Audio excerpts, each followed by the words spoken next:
আল্লাহ পাক রব্বুল আলামিন কোরআনুল কারীমের মধ্যে 2 নাম্বার পারা 3 নাম্বার পৃষ্ঠা 3 নাম্বার লাইনের মধ্যে আল্লাহ পাক রব্বুল আলামিন সুন্দর করে বলে দিলেন ইন্নাল্লাযীনা ইয়াকতুমুনা মা আনজালনা মিনাল বায়্যিনাতি ওয়াল হুদা মিন বা'দি মা বায়্যানাহু লিন-নাসি ফিল কিতাব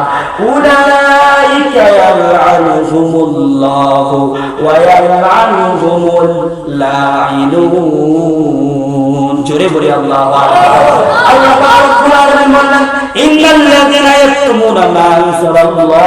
নিশ্চয় যারা আমি আল্লাহ তাআলার কিতাবকে যারা গোপন রাখে ইয়াল'আনুহুমুল্লাহ আল্লাহ তাআলা তার উপরে লানত দেয়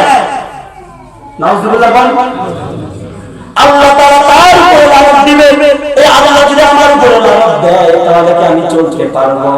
সামান্য যদি ৩৫,০০০ টাকার জন্য যদি আমি হক কথাগুলো বন্ধ করে রাখি আল্লাহ যদি আমার উপরে নারাজ হয়ে যায়